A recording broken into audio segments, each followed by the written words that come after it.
कल से मेरे मोबाइल पर बार बार मैसेज आ रहा है, मौलवी साहब शबे बारात का रोज़ा रखना कैसा है, मौलवी साहब शबे बारात की रात में इबादत करना कैसा है। याद रखिए, इस्लाम में शबे बारात के नाम से कोई रात नहीं है। ये शबे बारात का तसव्वुर ये शियों के यहां से आया है। इस्लाम में शबे बारात नाम की कोई चीज ही नहीं है।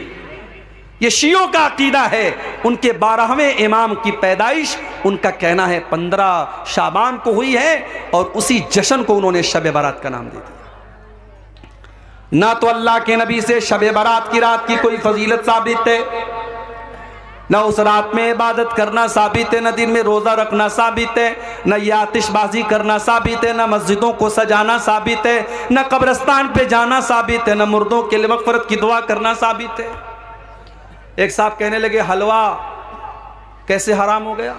सूजी जायज़ है, चीनी जायज़ है, देसी घी जायज़ है, नारियल और जायज़ है, और आप कहते हलवा हराम है। सबको मिक्स कर दिया तो हलवा बन गया, आप कहते हलवा हराम है।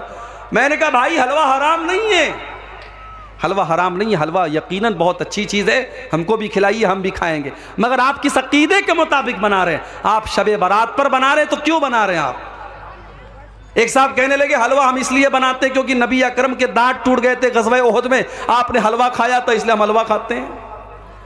मैंने कहा भाई साहब ग़ज़वा उहद हुई है शव्वाल में और शबे बारात मना रहे हो शाबान में, तुम 2.5 महीना एडवांस में हलवा खा रहे हो।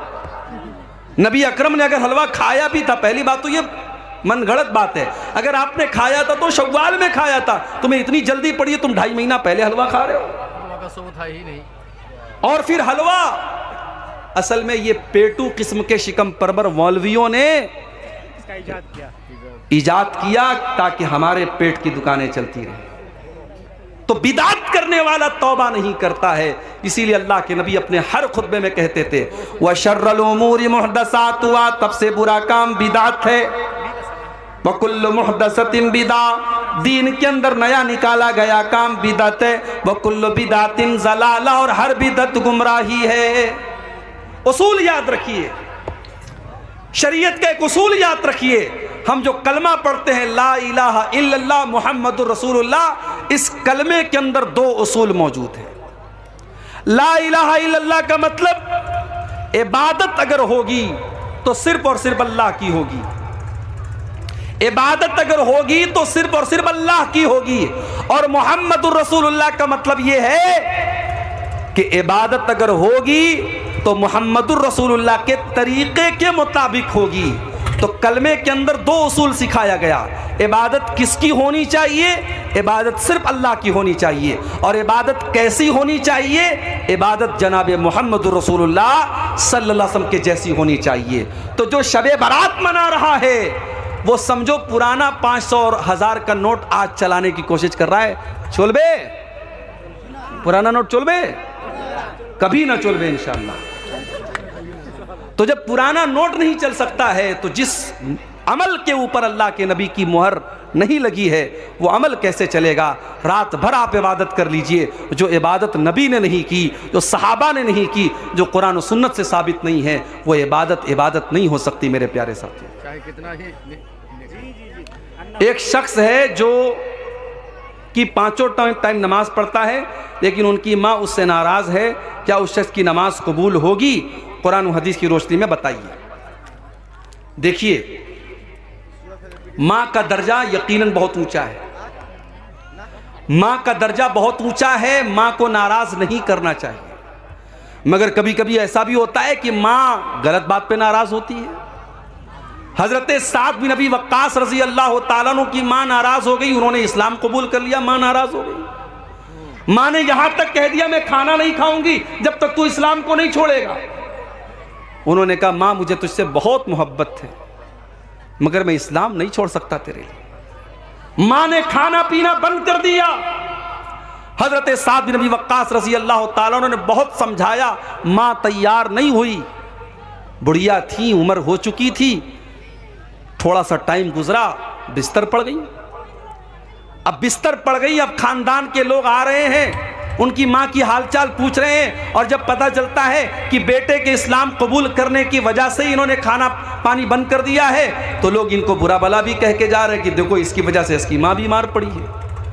हालत ये हो गई, हजरत साद की माँ आखिरी सांसें लेने लगी, आखिरी सांसें लेने लगी, इंतकाल का टाइम आ गया।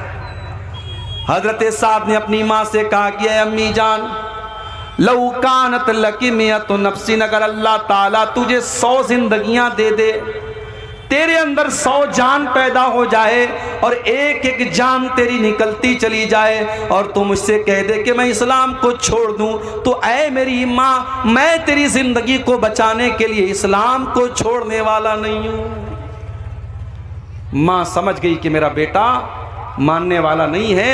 माँ ने आखिर में खाना खाया, पानी पिया और बाद में माँ को भी अल्लाह ने हिदायत दी और बाद में माँ ने भी इस्लाम कबूल किया। तो माँ नाराज है, अगर सही बात को लेकर के नाराज है तब तो बेटा गुनहगार होगा, लेकिन माँ बिला वजह नाराज है, नाहक नाराज है, बेमतलब की बात पे नाराज है, जिसका कोई सर पैर नहीं है, तो बेटा गुनहगार नहीं होगा।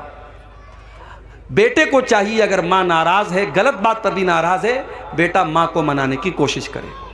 लेकिन ऐसा कोई सबूत नहीं है कि माँ नाराज है तो बेटे की नमाज कबूल नहीं होगी। एक बड़ा मशहूर वाकया है हजरत अलकमा का वाकया कि उनकी माँ उनसे नाराज हो रही थी, तो उनके साथ बड़ा बुरा मसला हो रहा था। उनकी मौत का टाइम आया तो अल्लाह के नबी ने पूछा कि क्या मामला है। पता लगा उनकी माँ उनसे नाराज़ है। जब तक माँ ने माफ़ नहीं कर दिया तब तक उनकी रूह परवाज़ नहीं हुई और उनको चैन नहीं मिला।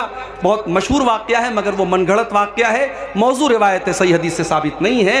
लिहाजा इस बात की कोई दलील नहीं है कि माँ अगर नाराज़ है तो बच्चे की दुआ, बेटे की दुआ जो है वो कबूल। सूरह लुक़मान में भी इस सिलसिले में आयत है। जी जी जी।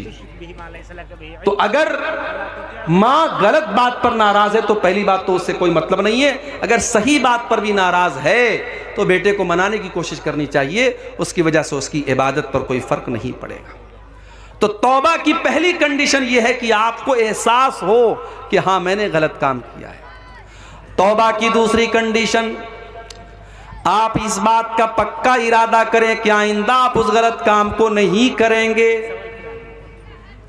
शराब पीने वाला तौबा कर रहा है शाम को, आय अल्लाह आज के बाद मैं कभी शराब नहीं पीऊंगा, सुबह को फिर शराब पीने लगता है।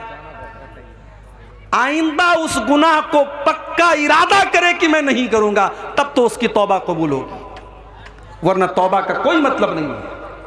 और तौबा की तीसरी शर्त कि जिस गुनाह से वो तौबा कर रहा है उस गुनाह को फौरन छोड़ दे, तब उसकी तौबा कबूल होगी। अभी आज एक साहब मुझसे मिले, पता लगा वो नमाज नहीं पढ़ते, गवर्नमेंट नौकरी करते, गवर्नमेंट टीचर हैं, नमाज नहीं पढ़ते। मैंने कहा साहब क्यों नमाज नहीं पढ़ते आप? बोले मौली साहब दुआ कीजिए। मैंने कहा नमाज दुआ पढ़ने से आप नहीं पढ़ेंगे, नमाज आपको पढ़ना होगा, वो मेरे दुआ करने से आप नमाज नहीं पढ़ेंगे।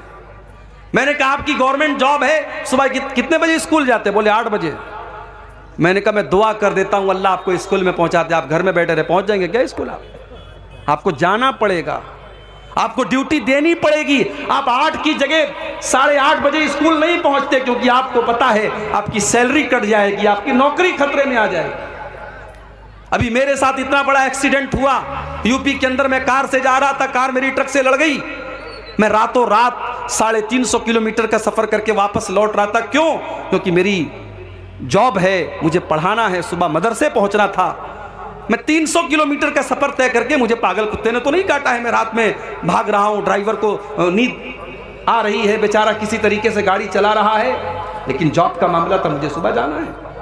कितने प्रोग्राम हैं, देने के बाद मुझे कैंसिल करना पड़ता है कि नहीं छुट्टी नहीं मिल पाई, मदरसे का मसला है, इम्तिहान है या कोई और मामला है, हम नहीं आ पाते। तो जो जॉब होती है, जो नौकरी होती है, इंसान उसको निभाता है।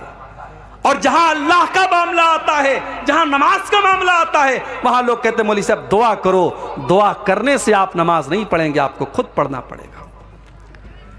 मेरे प्यारे साथियों, इसीलिए अल्लाह ताला कह रहा है कि नेकी के कामों में सबकत करो। मस्जिद में नमाज पढ़ने जाओ तो सबसे पहली सफ में जाओ, कोशिश करो कि पहली तकबीर में तुम शामिल हो जाया करो, इसलिए कि अल्लाह के नबी फरमाते हैं लौ यालमुन्नासु मा फिल निदाई वस्सफ़िल अव्वली, अगर लोगों को पता चल जाए कि पहली सफ का क्या मकाम है, अगर लोगों को पता चल जाए कि पहली तकबीर का क्या मकाम है, और उस सवाब को हासिल करने के लिए अगर घसीट करके आना पड़े तो लोग घसीट करके आएंगे, मगर पहली सफ में शामिल होंगे। हम क्या करते हैं, हम पीछे वाली लाइन में खड़े होते हैं, नमाज में हम सबसे पीछे होते हैं। मदरसे में चंदा देने की बात आती है, दान देने की बात आती है, हम सोचते हैं सबसे आखिर में हम चंदा दें। पहले देखे प्रधान जी कितना देते हैं, पहले देखे गांव के हाजी साहब कितना देते हैं, गांव के रईस लोग कितना देते हैं, उसके बाद हम देंगे। नहीं मेरे भाई, नेकी के काम में आप पीछे मत रहिए, नेकी के काम में आगे रहिए। हजरत अबू बकर सिद्दीक को देखो, अल्लाह के नबी अपने साहबा के साथ बैठे हुए हैं। आप कहते हैं कि क्या तुम में से कोई ऐसा है जो आज रोजा रख करके आया है? अबू बकर सिद्दीक कहते हैं कि हाँ अल्लाह के नबी, मैं रोजा रख करके आया हूं। आप पूछते हैं क्या कोई ऐसा है जिसने आज किसी गरीब को खाना खिलाया है? अबू बकर सिद्दीक कहते हैं हाँ अल्लाह के नबी, मैंने एक गरीब को खाना भी खिलाया है। आप पूछते हैं कि क्या कोई ऐसा भी है जिसने किसी मरीज की अयादत की है? हाँ अल्लाह के नबी, मैंने एक मरीज की अयादत भी की है। आप पूछते हैं क्या कोई ऐसा भी है जो किसी मुसलमान के जनाजे में शामिल हुआ है? हाँ अल्लाह के नबी, मैं एक मुसलमान के जनाजे में भी शामिल हुआ हूँ। आपने फरमाया मजतमा फी इम्रिइन इल्ला दखलल जन्ना, ये सारी की सारी नेकियां अगर एक इंसान एक दिन में 24 घंटे में कर लेता है तो वो जरूर जन्नत में जाएगा, जन्नत में जरूर जाएगा। ये अबू बकर सिद्दीक, नेकी के मामले में पहले नंबर पर हजरत अबू बकर सिद्दीक का नाम आता है। मेरे भाइयों, हमें और आपको भी नेकी के मामले में आगे रहना चाहिए। आज कितने लोग हैं जुमा की नमाज में, अगर 1 बजे जुमा की नमाज होने वाली है तो 12:55 पर उनकी शक्ल नजर आती है मस्जिद में। अल्लाह के नबी फरमाते हैं कि जुमा के दिन जो सबसे पहले आता है उसे अल्लाह की राह में ऊंट सदका करने का सवाब मिलता है, जो बाद में आता है उसको गाय सदका करने का सवाब मिलता है, जो उसके बाद आता है उसको दुम्बा, जो उसके बाद आता है उसको मुर्गी, जो उसके बाद आता है उसको अंडा अल्लाह की राह में सदका देने का सवाब मिलता है। और जब इमाम खुतबा देने के लिए आता है तो ये सवाब लिखने वाले फरिश्ते सवाब लिखना बंद कर देते हैं और वो भी इमाम का खुतबा सुनने लगते हैं। हम लोग तो इतने बदनसीब हैं कि ऊंट छोड़ दो, गाय छोड़ दो, दुम्बा छोड़ दो, बकरा छोड़ दो, मुर्गा छोड़ दो, अंडा छोड़ दो। कितने बदनसीब ऐसे लोग हैं कि जुमा के दिन वो तब आते हैं जब इमाम का खुतबा स्टार्ट हो जाता है, बल्कि जमात शुरू होने के 5 मिनट पहले वो मस्जिद में आते हैं। अभी मैं कलिया चक से आपके इस गांव तक आ रहा था, चिलमारी तक आ रहा था, रास्ते में साहब टोपी लगा करके और कब्रिस्तान पे खड़े होकर के सलाम पढ़ा जा रहा है। रास्ते भर ये मंजर मुझको मिला।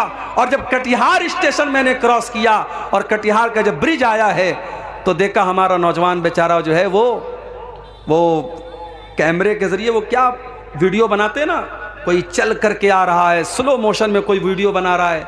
यानी शबे बारात की रात ये भी हो रहा है, कोई इबादत कर रहा है, कोई बेचारा सेल्फी ले रहा है, कोई स्लो मोशन में वीडियो बना रहा है। तो जो बिदातें होती हैं, बिदातों के सर पैर क्यों नहीं होते हैं? क्योंकि बिदात करने वाला ये सोच करके करता है कि मैं बहुत नेक काम कर रहा हूं।